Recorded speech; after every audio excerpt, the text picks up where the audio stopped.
Good morning students of class 9th। बेटा आज हम आपको जंतु ऊतक के विषय में टिश्यू पार्ट से बताएंगे और ऊतक पार्ट से बताएंगे। आप इसके पहले वनस्पत ऊतक को पढ़े या पादप ऊतक को पढ़े। हम आपको ये बता दें, एक बार ऐसे आप थोड़ा सा रिकैप करा दे रहे हैं वनस्पत ऊतक को। वनस्पत ऊतक को आपने दो तरीके से बताया। पहला वनस्पत ऊतक में आपने बताया विभाज्य ऊतक, जिसे मेरिस्टेमेटिक टिश्यू कहा आपने, और दूसरा अस्थायी ऊतक। अस्थायी ऊतक को आपने दो तरीके से बांटा, एक सरल ऊतक, एक जटिल ऊतक। सरल ऊतक में तीन आपने बताया, मृद ऊतक, स्थूल कोण ऊतक और दृढ़ ऊतक। और जटिल ऊतक में आप जाइलम और फ्लोएम बताया। जाइलम और फ्लोएम के काम भी आपने जाना।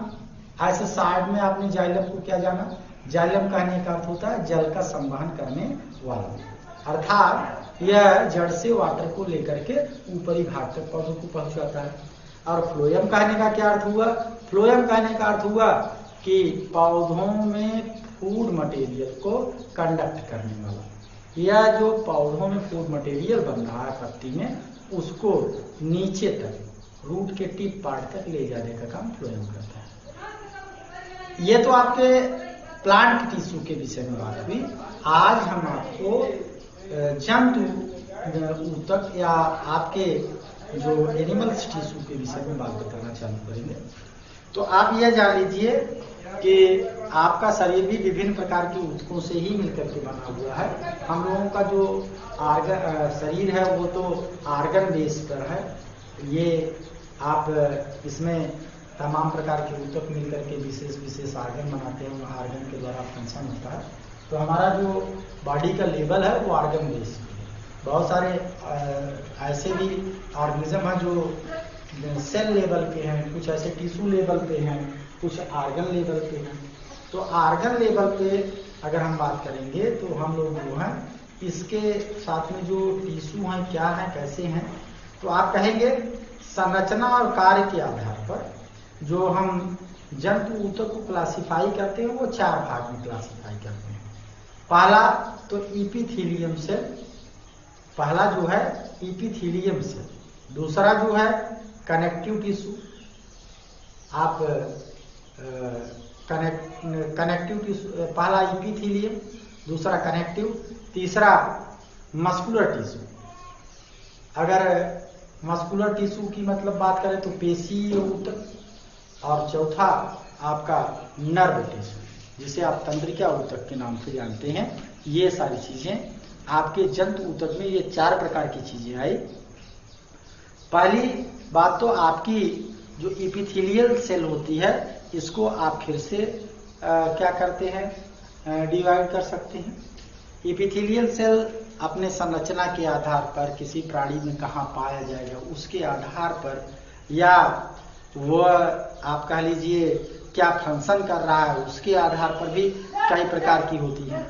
तो इपिथेलियल का सेल जो है वो पहला स्क्वैमस इपिथेलियम है, दूसरा आपका क्यूबॉइडल इपिथेलियम है, तीसरा आपका कॉलुमेलर इपिथेलियम है, स्तंभाकार चौथा आपका सीलिएटेड इपिथेलियम है, मतलब उसमें सीलिया जैसी संरचना रहेगी, और आपका जो पांचवा है गैंडुलर इपिथेलियम के नाम से जाना जाता है।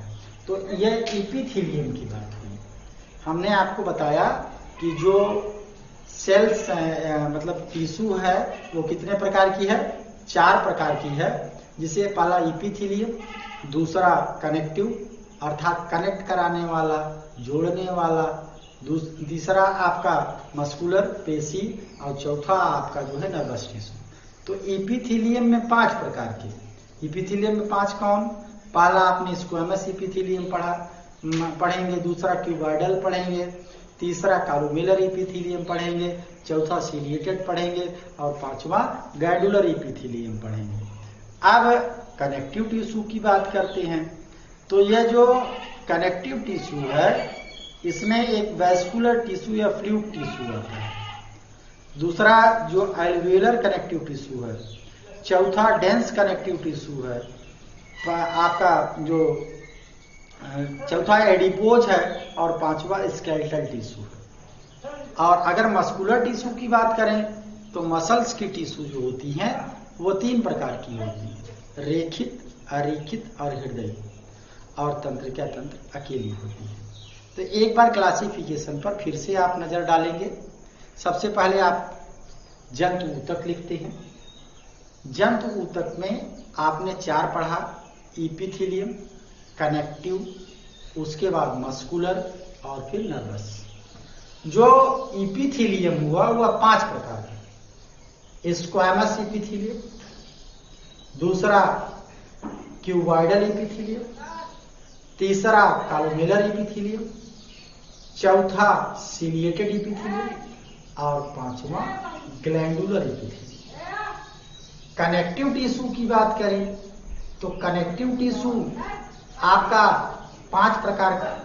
पहला वैस्कुलर और फ्लूइड कनेक्टिव टिश्यू, जिसके तहत लिम्फ और ब्लड आता है। दूसरा आपका अल्वेओलर कनेक्टिव टिश्यू, तीसरा आपका डेंस कनेक्टिव टिश्यू, चौथा आपका एडिपोज कनेक्टिव टिश्यू जिसमें वसा का स्टोरेज होता है, और पांचवा आपका स्केलेटल कनेक्टिव टिश्यू या स्केलेटल टिश्यू जिसमें बोन आती है। तो ये आपका बोन और कार्टिलेज आती है। तो ये आपके क्या हो गए, कनेक्टिव टिश्यू की बात हो गई। फिर आपका जो जो आपकी मसल्स टिश्यू होती है वो मसल्स टिश्यू 3 प्रकार की होती है, जिसमें आप पहला रेखित, दूसरा अरेखित और तीसरा कार्डिक मसल के नाम से जानते हैं। चौथा आपका जो होता है वो नर्व टिश्यू है, जो संवेदनाओं को ग्रहण करके सूचनाओं को एक तरफ से दूसरी तरफ ले जाने का काम करती है। हम अब आपको ये बताएं कि एपिथेलियम सेल जो होती है क्या काम करती है, कैसे होती है। सबसे पहले तो यही बात चलेगी। तो आप यह जान लीजिए, जो एपिथेलियल टिश्यू होती है, एपिथेलियम सेल होती है, यह आपकी एपिथेलियम सेल, आप सबसे आगे एपिथेलियम सेल या टिश्यू के विषय में जानिए क्या है। तो एपिथेलियम टिश्यू के विषय में हम आपको बता दें कि एपिथेलियम टिश्यू आपके बॉडी के आर्गन को, आपके बॉडी को ऊपर से भी और नीचे से भी ढकने का काम करती है। यह जानिए कि एपिथेलियम टिश्यू जो होती है प्रोटेक्शन का काम करती है, ढकने का काम करती है। यह आपके अंदर की कैविटी जो है उसको भी ढक रही है, बाहर से भी आपको ढक रही है। अब हम इसके कैरेक्टर जानते हैं, एक एक करके कैरेक्टर जानते हैं कि क्या एपिथेलियम करती होगी। ढकने का तो एक काम हो ही गया, और कैरेक्टर जानिए। जो एपिथेलियम होती है यह मटेरियल को इंटर करने, आने जाने में, क्रॉस करने में सेल में मदद करती है, एक बात। दूसरी चीज, जो ब्लड वेसल्स होती हैं इनमें नहीं पाई जाती हैं, और इस तरीके से यह ब्लड वेसल्स ये जो होती है ये ऑक्सीजन और न्यूट्रिएंट पदार्थ को ब्लड वेसल के द्वारा जो कनेक्टिव टिश्यू में पड़ी हैं उनसे प्राप्त करती हैं। और किस प्रोसेस से प्राप्त करती होंगी, डिफ्यूजन मेथड से, क्योंकि इनमें ब्लड वेसल्स नहीं है। तीसरी बात, जो एपिथेलियम टिश्यू है यह एक आपका लेयर बनाती है, आपके बॉडी के ऊपर कंटिन्यू लेयर बनाती है, जिसके कई प्रकार की सेल की संरचनाएं हो सकती हैं।